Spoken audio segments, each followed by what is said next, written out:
ಅಸ್ಸಲಾಮುಅಲೈಕುಮ್, ನಮಸ್ಕಾರ ಕರ್ನಾಟಕ. ಇವತ್ತು ಬೆಳಿಗ್ಗೆ ಎದ್ದಿದ ತಕ್ಷಣ ಸೀದಾ ಹೋಗಿದ್ದೆ ಗಾಡಿ ಎತ್ತಕ್ಕೆ. ಗಾಡಿ ಎತ್ಕೊಂಡು ಎಲ್ಲಿ ಅಂದರೆ ಹೋಗ್ತಾ ಇರೋದು ನಮ್ಮ ಮನೇಲಿ ನೀರಿದ್ದಿಲ್ಲ. ನನ್ನ ಎಬ್ಬರಿಸ್ಬಿಟ್ಟು ನೀರು ತಗೊಂಡು ಬಾ ಹೋಗು ಅಂತ ನಮ್ಮ ಅಕ್ಕ. ಆಮೇಲೆ ನೀರು ತಗೊಂಬ ನೋಡಿದ್ರೆ ನಮ್ಮ ಜೋಯ ಬಂದಿದ್ಲು, ನಮ್ಮ ಮಾಮನೂ ಬಂದಿದ್ದರು. ಜೋಯ ನೋಡಿದ್ರೆ ಆಡ್ತಾವಳೆ. ಇವಾಗೂ ನೋಡಿ ಯೋಚನೆ ಮಾಡಿ ಎಲ್ಲ ಇವಳ್ದು.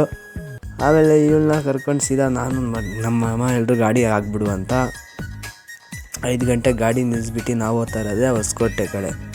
ಹೊಸಕೋಟೆ ಯಾಕಂದರೆ ಸ್ವಲ್ಪ ಕೆಲಸ ಇತ್ತು, ಅದಕ್ಕೋಸ್ಕರ ಹೋಗಿ ಅಲ್ಲಿಂದ ನಾವು ನೋಡಿದ್ರೆ ದಾರಿಯಲ್ಲಿ ನೋಡಿದ್ರೆ ಕಾರವನು ಯಾರೋ ಹೋಗ್ಬಿಟ್ಟು ಅಲ್ಲಿ ಸಿಕ್ಕಾಕೊಂಡ್ಬಿಟ್ಟವನೆ.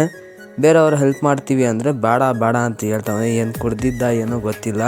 ಡ್ರಿಂಕ್ ಮಾಡಿ ಡ್ರೈವ್ ಮಾಡಬೇಡ್ರಿ, ಇದೇ ಹೇಳ್ತಾ ಇರೋದು. ಎಲ್ಲರೂ ಇದೇ ಹೇಳೋದು. ನೋಡಿ ಅಷ್ಟು ದೊಡ್ಡದು ಐತೆ, ಅವ್ನು ಕಾಣಿಸ್ತಾ ಇಲ್ಲ. ಆಮೇಲೆ ಅಲ್ಲಿಂದ ಅವನ್ನ ಅದು ನೋಡ್ಬಿಟ್ಟು ಅಲ್ಲಿ ನಮ್ಮ ಮಾವ ಫ್ರೂಟ್ಸ್ ತೊಗೊಳೋಣ ಅಂತ ಆಮೇಲೆ ಅಲ್ಲೇ ನಿಂತ್ಕೊಂಡು ಮಾರ್ಕೆಟಲ್ಲಿ ಫ್ರೂಟ್ಸ್ ತೊಗೊಂಡು ಮನೆಗೆ ಬಂದು ನೋಡಿದ್ರೆ ಕರೆಂಟೇ ಇದ್ದಿಲ್ಲ. 9:30 ಆಗಿತ್ತು ಮನೆಗೆ ಬರೋಷ್ಟರಲ್ಲಿ. ಆಮೇಲೆ ಏನೂ ಇಲ್ಲ ತಿನ್ನೋಕ್ಕೆ ಅಂದ್ಬಿಟ್ಟು ಪಿಜ್ಜಾ ಬುಕ್ ಮಾಡ್ತೀವಿ. ಪಿಜ್ಜಾ ಬಂತು. ಆಮೇಲೆ ನಮ್ಮ ಜೋಯ ನಮ್ಮ ಅಕ್ಕ ಎಲ್ಲರೂ ನಾವು ಪಿಜ್ಜಾ ತಿನ್ನೋಕ್ಕೆ ಕೂತಿದ್ವಿ. ಇಷ್ಟೇ ಇವತ್ತಿನ ಒಳಗೆ, ನಾಳೆ ಸಿಗೋಣ.